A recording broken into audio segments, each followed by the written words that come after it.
Thank you.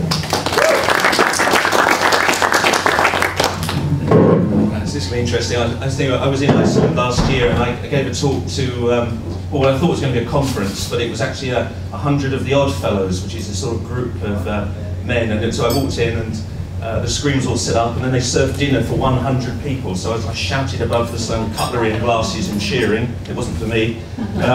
So I hope you'll be quite a lot. But what I'm going to talk about really, Future City is an oddity. We survive outside of public sector. Something that we deliberately intended to do when I set the company up over 8 years ago. What we tried to do is to persuade the private sector that culture is business, that it's not a kind of philanthropic or chairman gesture or a 106 obligation or anything, any of the sort of statutory obligations like % for arts, but it's something that effectively is embedded inside the thinking of the company. And so everything I'm going to show you today is built or is being built or is being paid for almost completely by the private sector. What I wanted to do is start with this slide really. Last year I read a book by a writer called Richard Florida, an urbanist I suppose, and he wrote a book called Who's Your City? A really interesting book. It's one of those books you read and you think, this is absolutely written for me. So what he was saying was that we're beginning to see in the world a kind of really interesting phenomenon, the idea of the mega city. Cities which are big cities which have a sort of strong cultural identity, which are attractive to businesses, that are lined up, almost culture and commerce lining up. And he talks about Shanghai, he talks about London, and he talks about Manchester and so on. There's a whole series of Cambridge as another mega city, not scale, but a kind of intention, an energy. And he talks about the sort of growth of there being education, there being culture, there being the arts, and businesses increasingly being attracted by that. And he sort of talks about globalization and the way in which the idea of globalization was that we'd all sort of scatter, that businesses could sort of you could work anywhere. And in fact, what's happened is the opposite. The rise of the place, of placemaking, has come from globalization. Businesses increasingly interested in places where the environment is attractive, the education is good, and effectively where they can do business in a creative environment. And so what this has forced businesses to do is to take on the idea of culture as part of their, the things that make them attractive, that attract them to cities. But it also means that city authorities are beginning to, as we all know here, begin to see that culture is part of that offer. And it's lined up culture and commerce probably for the first time ever. When I started Future City, 8 years ago, arts and culture was the last thing on the list, and it was something that you sort of did at the end of the process. And our portfolio at the moment includes Earls Court. We've just been appointed on Earls Court to work on the master plan with Terry Farrell. We're working on Battersea Power Station, we're working with the City of London, and I've never been so busy. So if you met in a bar and said, what do you do? We said, well, we're in the arts and property. You'd be kind of, thanks, I'll buy the drinks. So it's kind of interesting that just as we are getting to quite difficult, our economic circumstances are tough, that the arts and culture in certain places are beginning to see more important by business. So we talk about this idea of the city of villages, and this is, I sort of apologise in advance that it seems slightly London-centric. What I would say is that Future City works. We work all over the UK, and we work in mainland Europe and beyond. And the ideas I'm going to talk about, I think, are transferable. But I was very interested in the way that the cities were made up of villages. That's how they started. But what about, how would you define cities now? From the Richard Florida book, we did a whole series of research pieces about the idea of the creative district. Could you create new geography within the city, new areas that are only linked, not by boundaries, by boroughs, but are linked by a sort of cultural offer? So effectively, you're almost looking at the map and saying, we have a theatre here, we have an area where there's a carnival, we have an area where certain things are made in quantity. Could we create places that have a sort of strong cultural identity in which it links together business and both the public sector and private sector, business and culture in one common endeavour? So we started to look at London particularly, and also we worked in Lille, and we did some research around this idea of the creative district. So we said, well, look, the first one you've got is the traditional creative district. That's the kind of, the opera is there, the theatres are there, it's always been that way, and the businesses support that. And we then looked at the organic creative district, which is, I guess, the more sort of the regeneration model, isn't it? Buildings that are no longer fit for purpose, colonised by creatives. They become interesting and original places to be. The branding of those organisations that are there becomes unique. That tends to attract developers and other organisations. What normally happens is that the prices go up and the creatives move out, and on it goes.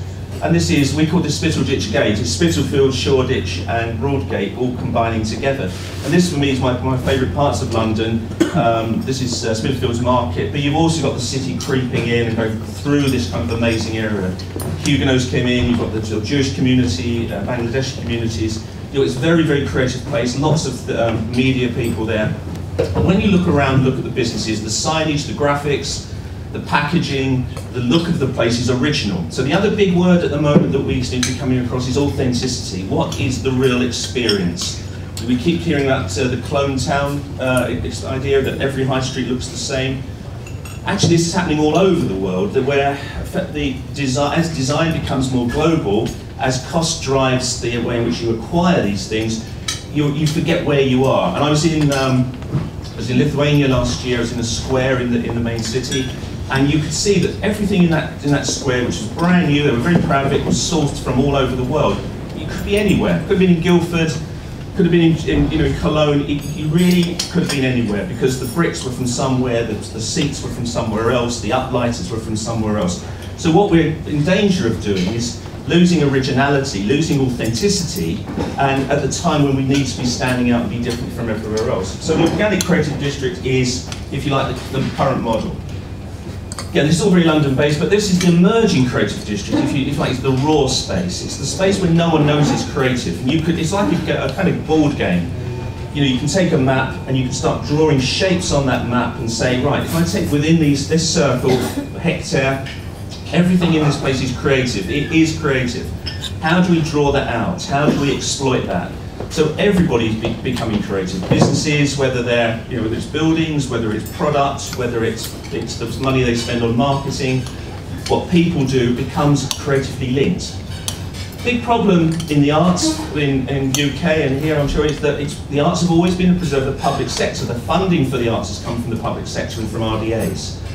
The problem with that is it kind of detaches business from culture. It sort of says, well, you pay for it, that's what you do, and we do business, and occasionally we'll link up. But that isn't if you like, a rationale that's driving business thinking. So what we've got to do now is to start looking differently at what we produce, what we spend our money on, what our drive is, and start to be part of a sort of, if you like, a slightly bigger idea. So the emerging creative district is the next thing. And then the last one of these 4 ideas is the plans. And the plans is, well, in London, it's King's Cross. King's Cross is, when you hear Argent talking about their master plan and talking about King's Cross, they don't talk about the businesses they're relocating, they talk about St Martin's College of Fashion. The best fashion college in the world. Alexander McQueen and so on all come through it. That's what they talk about, because it's a kind of authentic moment. It's saying, well, we know that we're going to get businesses here at some point, but what we've got is a kind of cultural beating heart to our development. So all of our jobs, Future Cities jobs, have since then have kind of stemmed from this idea of a culturally driven regeneration model, mostly kind of driven by the private sector, and on top of what the public sector is offering at the same time. Let's just talk about the developer briefly. Our experience with the developer. I put this sort of happy families set up on the book. Developers do things in a particular way. I mean, that's all, most of our work is with developers. We work with every major house builder and commercial developer that you've ever heard of. We work with them. And there is a way of doing things. You have a master planner, and you have an architect, and you have an engineer, and you have a landscape architect, and you have a property PR person. What you don't have is a cultural person. It's that person, that seat around the table where the culture doesn't really enter into it. It's often bolted on to the end of something else, so the landscape people will do it, or the architects, or whatever. What there seems to be now is an interest in this idea of the placemaker. So again, you're beginning to hear this term placemaking, but no one kind of understands, what does that mean exactly? Is that something that council do? Is that something the architects do through master planning? So what we're kind of interested in, what Future City's been interested in, is trying to drive, we wanted to work out the feeding chain So that instead of being the last people in when the development's finished, we want to be in at the beginning before the budgets are cut and before even sometimes the architects themselves have been appointed. And that's where we are now. That's the sort of work we're getting. So in 8 years, we've gone, as I say, from sort of serving a 106, or here's the money for the arts, there's the square where it's going, can you just sort it out and don't cause us any trouble, to just recently being appointed on 9 Elms, one of the big regeneration areas in London, Wirral Waters with Pill Holdings, Spinningfields in Manchester, and so on. Looking at creativity and culture with a very strong drive towards being quite honest about it, making money, attracting people in, creating footfall, creating PR opportunities, and at the same time joining up cultural opportunities and identity for those places. So I can show you some, you just have to wink at me when you're going on. What I've done is just put slides in, and I'm just going to talk against them, and when I run out of time, just say. So this is the first development we worked on where we've effectively gone right the way through it, and I'll show you how we affected it. So this is in London, this is St James' Homes, part of the Barclay Group. The first thing we did was said to them, you're in a culturally rich area, there's strategic plans to make the north bank of the Thames to connect it up with a series of cultural activities. These are all planned in, and that was Saatchi moving to his new gallery, it was Tate Britain at one end, and Grosvenor Waterside is in the middle. And the first thing we did was work with the Tate to create the Tate boat, which is privately funded and privately operated boats with Damien Hirst's branding on the stern. So there's an arts project there. So as far as the arts are concerned, he's working on a boat, Damien Hirst, that's his piece. As far as the sponsor was concerned, the most incredible sponsorship package, cheaper probably than what they paid for from putting adverts in the local homes and property. They had the mayor on board for two hours, trapped on the river, going up and down, couldn't get off the boat. Journalists were on there, and this was branded with the development. So I love this idea of appropriating other vehicles. Why can't all the buses be branded? Why can't the boats be branded? Why can't everything effectively have a sort of cultural value? If we could flip the budgets of most of the things we spend money on, we would have quite a bit of money. It's the fact that someone said to me the other day about bus stops, which is a strange thing to talk about. But there are no rules about bus stops. They're that shape because they're efficient to make and they're cheap. Actually, a bus stop could be circular if you can build it. And we're doing a project with bus stops in Kent, where we're going to work with a sculptor, engineers, and technology people to create these kind of architectural pods. So everything, potentially, if you flip the budget, can have a sort of unique, authentic, original sort of identity. So the next thing we did was we looked at the buildings, and one of the buildings had an aluminium facade with an anodized surface, which anodizing is an etching process to stop the sun bouncing off the aluminium. What we asked was like the dumb question. I remember being in the room and they were talking about it, saying, could an artist make the pattern that they'd had as an abstract pattern on the aluminium?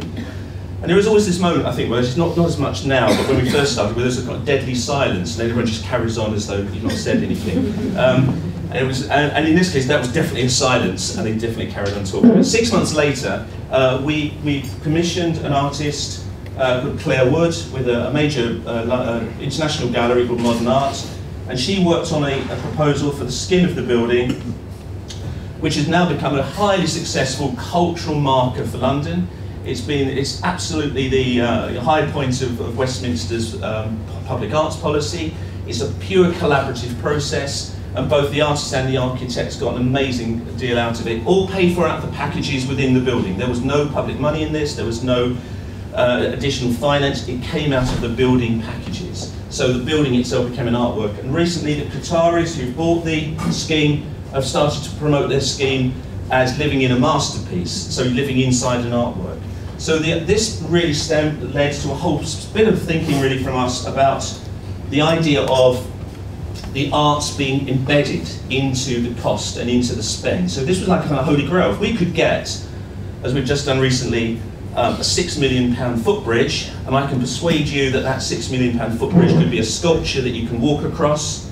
I could produce a £6 million initiative or on leading our sculptor, making your bridge, working with Arup or a leading engineer, but you still get your footbridge. And it's flipping the thinking really about some of the things we're spending money on: infrastructure, architecture, public realm, and so on.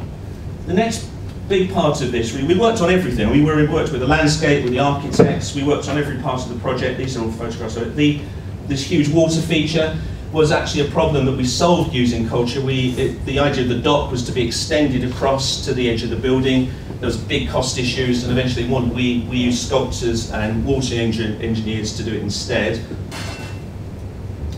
And redundant space. You keep hearing about the pop-up space, empty shops, and so on. What we did here is we got the University of the Arts alumni, who they were looking for a gallery for their alumni, and we put it inside the development. So what you're seeing there is the big reception space. It's now a thriving gallery funded by the developer. The residents go through this space to get into their flats and apartments.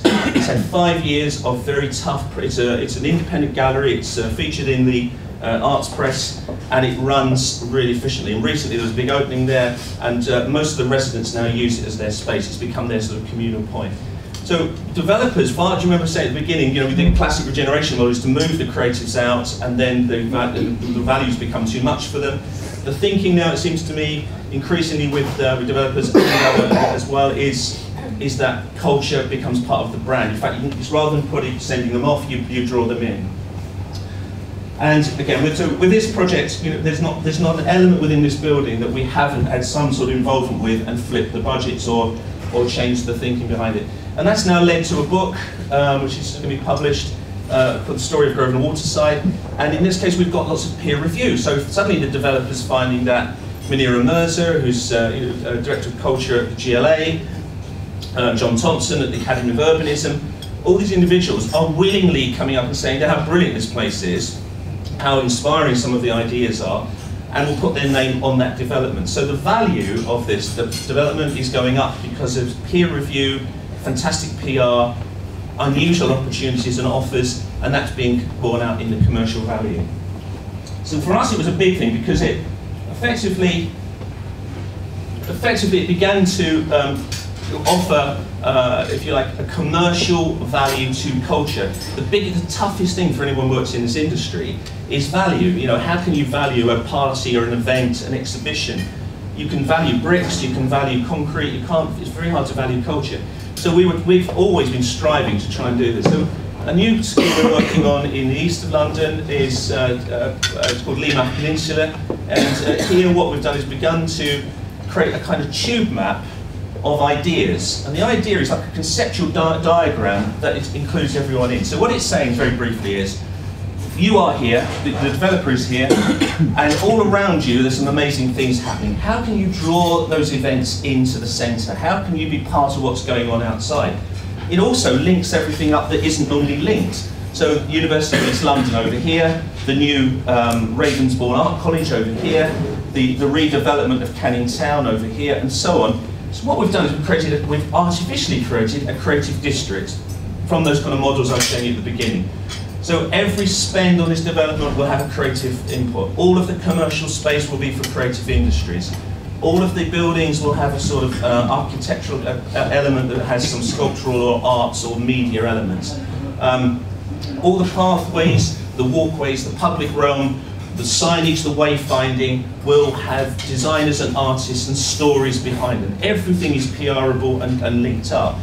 And what it's done is artificially created a sort of a ripple around this whole area where now all these organisations are talking to each other, not because Tower Hamlets or Newham or Greenwich boroughs are trying to do it, but because the developer in the centre has said, well look, we're up for it, we'll do this. And because they've got the money potentially to invest in there, it's created a sort of ripple of effect, and others are starting to connect up where they weren't connecting before. And this has been the effect. Effectively, a series of trails, an artisan boulevard, peninsular experience, heritage and archaeology, eco trails, and a cultural space being drawn to the centre. And what it means, all the effects I think we're doing is joining up and using spend that wasn't there, what didn't have a cultural output before. Now another completely, just to jump from, it's all very well talking about big brownfield developments, and I'm sure you're going to say, well that's fine, if anyone's building anymore. But it's not really about that. It's about joined up thinking, and it's about rethinking what it is we're spending our money on, and individual decisions perhaps being joined up for other major decisions. So this is Luton. has been in the news a lot, quite difficult times. There's been, you know, it's had all sorts of social problems and problems with the MP and so on. But effectively, what was said was, could we make the whole of Luton? Could we make the whole of Luton could we make that a cultural place, a sort of 2012 cultural town, by joining everyone together? So we worked with the developers, we worked with the council, we worked with various organisations in the university, and we came up with this idea of everything that was cultural in Luton being kind of almost lit like a little flame for one moment. So if you were hovering above it and you'd see, you know, 1,000 little lights on, how did you create a momentum or a point at which all those elements are linked together? And we're doing it through this idea of everything becomes culture. An urban gallery in which everyone's streets become cultural, the windows become galleries. We're looking at the local council questioning their spending on certain on amenities, on wayfinding and signage, and we started to create these kind of ideas which could be sent out and emailed out and downloaded, and everyone could be involved. There were no rules. Briefly, in London at the moment, there's a fantastic build. The Architecture for London does an architectural festival, and they've created a website effectively where you can upload your own offer. You don't have, no one can tell you how to do it. You don't have to send masses of forms in. You just say, I want to be in this architectural festival, and you immediately upload your offer. And this is a kind of similar thing here. It's the idea of saying everyone's involved, there's some structure that you can work to, and everyone can then sort of add into content. Just briefly on some of the other projects we're on where we've effectively flipped budgets, or where we've looked creatively at cost. This is in Lewisham in South London. It's a new leisure centre. When we first started on the project, the developer said there's no money for art, just to let you know, no cultural money.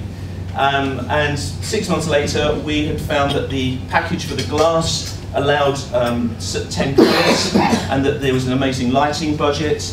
And we put the two together, and we found a bit of money from someone from the marketing, employed an artist called Phil Coy, and effectively we've ended up with a kinetic light work. So that as you're swimming in the pool, the sensors pick up the movement of the swimmers or people moving, and it translates into a kinetic movement across the surface. The glass effectively ripples and moves. That's two budgets just cross-wired. This is Barratt London. I think they'd be quite happy for me to say, not known for their huge investment in the arts, but could see here that there was a commercial buy-in and planning buy-in, and that we could do it, we could deliver it. So two budgets lined up with a piece of creative thinking, and suddenly this becomes this huge kinetic artwork, and it's going up now, it'll be finished at the end of this year. And this approach is something we've done on a number of projects, where effectively we've used artists with architects. All of these projects are real, they're all happening.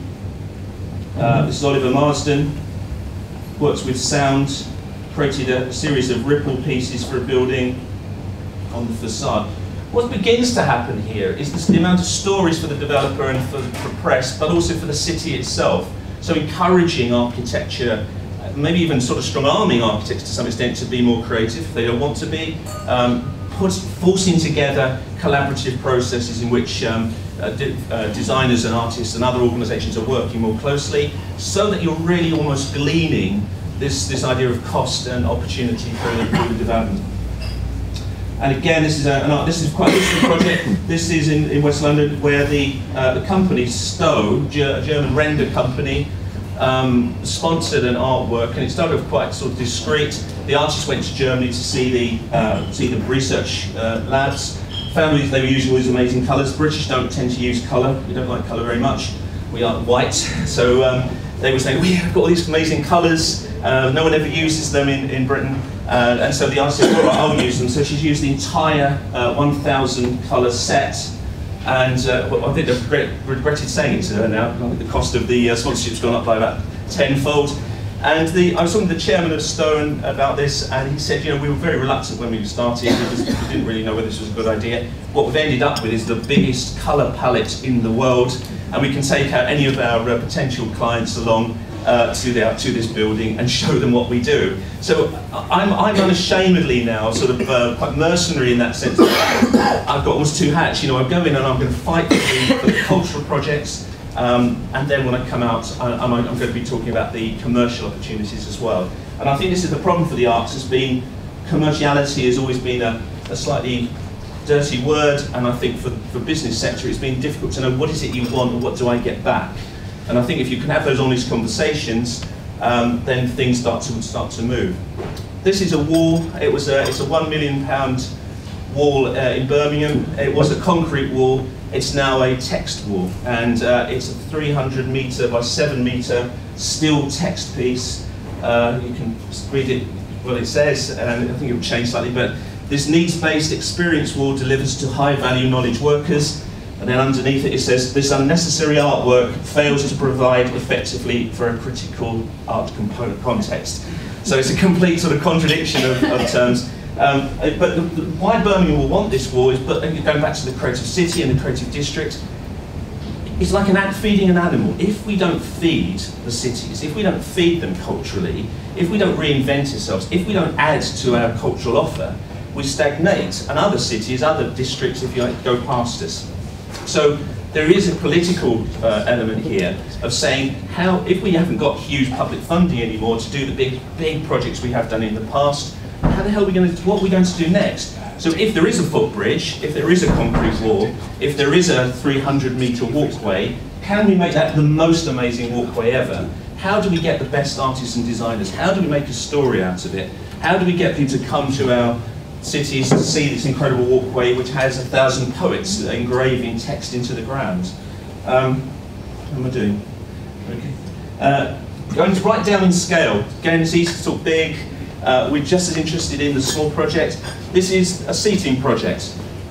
We're working at the moment on a project in Cambridge in which there was a small budget for seating for a park. We said to the developer and the local authorities, we'll make a seat that seats 15 people, but it will be a sculptural piece, and this is the result. It's called the Sky Station. It was launched at the Haywood South Bank last year. 100,000 people sat on it. It's effectively a seat to lay on and look at the sky. It's been to the V&A, it's going to 100% Design. The Museum of Modern Art in Luxembourg has bought one. The developer and the local authority cannot believe it. It's a seat, you know, seats in a little park aren't meant to get this attention.